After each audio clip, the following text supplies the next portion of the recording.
आदरणीय माता एवं भक्तिमती बहनों,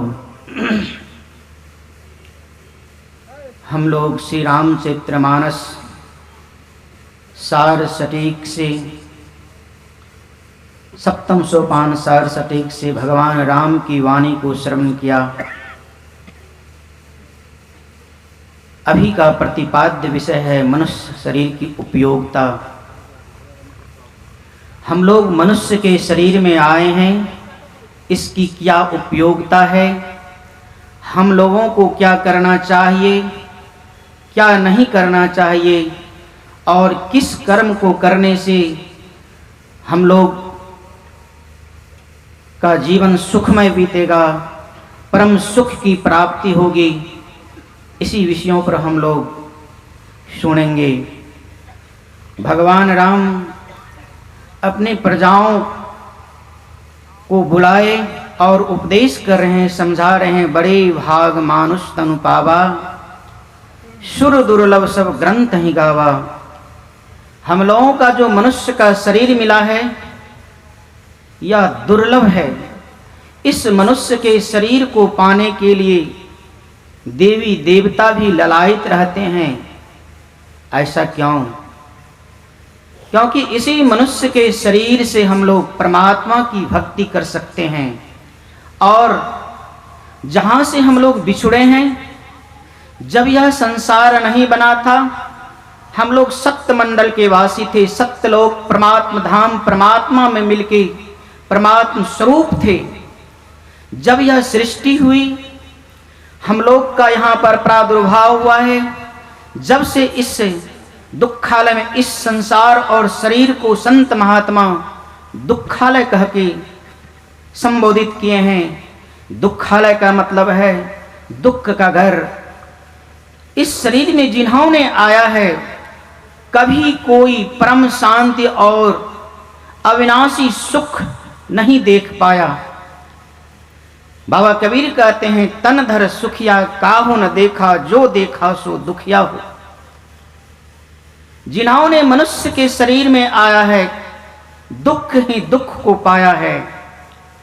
बाकर इतना ही न कहते, उदय अस्त की बात कहत हूं। जब से यह सृष्टि हुई है और जब यह सृष्टि लय को प्राप्त करेगी, इस अवधि के इस बीच के समय की बात को बाबा कबीर दर्शाते हैं। इस अवधि में जो भी आए हैं, जा रहे हैं, आएंगे, जाएंगे, सबको दुख को भोगना पड़ेगा।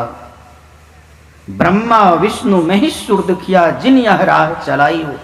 जिन्होंने इस ब्रह्मा विष्णु महेश जो परमात्मा है, जो देवी देवता हैं, जो इस संसार को चलाने का काम करते हैं, उनके संबंध में भी बाबा कबीर कहते हैं, वह भी नहीं, वह भी दुखी। जोगी दुखिया जंगम दुखिया, तपसी को दुख दूना हो तो सुखी कौन। इतने जब दुखी तो सुखी कौन।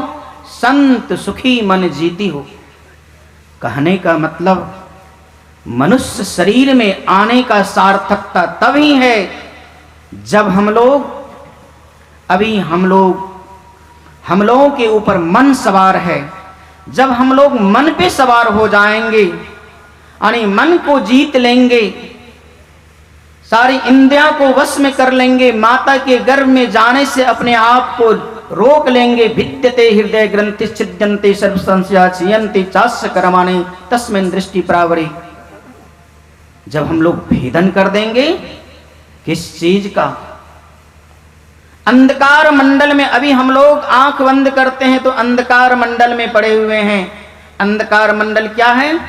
दुख की निशानी है, जिसको बाबा कबीर कहते हैं, मैं तो आन परी चोरन की नगर, सत्संग बिना जिया तरसे। हम लोग कहां आ गए हैं?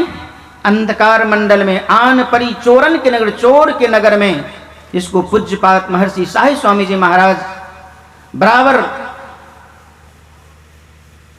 समझाते थे। प्रवचन के माध्यम से हम लोग चोर के नगर में आए हैं, अंधकार मंडल पड़े हैं। अंधकार क्या है? दुख की निशानी है। इस अंधकार मंडल से निकलने के लिए क्या करना पड़ेगा? गुरु महाराज की वाणी धर चेतन धारा, चेतन की धार को पकड़ के, क्या धर चेतन धारा पिंड के पार आने, इस अंधकार मंडल से निकलकर किस मंडल में जाना, पिंड के पार आने। इस आंख से नीचे, आज्ञा चक्र से नीचे 9 द्वार में हम लोग जब तक रहेंगे तब तक दुख को भोगते रहेंगे। गुरु महाराज का उपदेश है कि इस अंधकार मंडल से निकलने का प्रयास करो। तो कैसे निकलेंगे? चेतन की धार को पकड़कर, धर चेतन धारा, अब पिंड के पार आने, पिंड से पार हो जाएंगे। इस शरीर से पार होकर कहां चले जाएंगे? प्रकाश मंडल में। जैसे प्रकाश मंडल में जाएंगे क्या होगा? हम लोग दुख से निकल गए। जिस प्रकार से अपना ही घर है, अपने घर में हम लोग अंधियारी रात में जाएंगे तो अपने ही समान से, जबकि प्रतिदिन देखते हैं ठोकर लगकर हम लोग दुख पाते हैं, उसी प्रकार से जब तक अंधकार मंडल में रहेंगे तब तक दुख में पड़े रहेंगे। इस अंधकार मंडल से निकलेंगे, पिंड से पार हो जाएंगे, दुख से परे हो जाएंगे, यानी सुख के मंडल में, सुख के नगरी में प्रवेश करेंगे, जिसको गुरु महाराज कहते हैं सुखमनिया में मोरी नजर लागी। जिसका नजर सुखमनिया में लग जाए, आनी सुख में, सुख सिंधु की खिड़की को पार कर जाएंगे तो क्या होगा? आनंद ही आनंद। लेकिन यह कहने में तो बड़ा आसान है, इसको पार करने के लिए, यह करने के लिए क्या करना पड़ेगा? सबसे पहले समर्पण की भावना, सब कुछ समर्पण कर गुरु की सेव करनी चाहिए। त्याग की भावना। हमारे पूज्यपाद के संबंध में, महर्षि शाही स्वामी जी महाराज के संबंध में आप लोग सुन रहे हैं। इस नौतन गांव को उन्होंने जब त्याग दिए तो त्यागने के बाद मुड़ के भी नहीं देखे। हमारे अजय बाबू जो महासभा के सदस्य हैं, रामलगन बाबा से पूछे, रामलगन बाबा कहे कि अजय तुम साधु बन जाओ।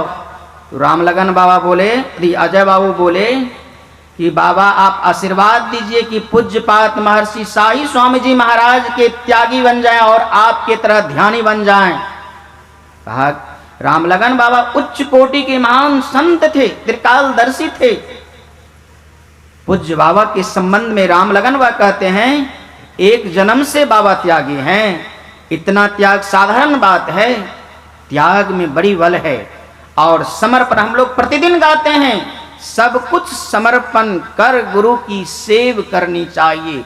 लेकिन सभी सत्संगी भाई बहनों से मैं निवेदन करता हूं, अपने अपने कलेजा पर हाथ रख के देखिए कि कितना समर्पण हम लोगों के अंदर में है।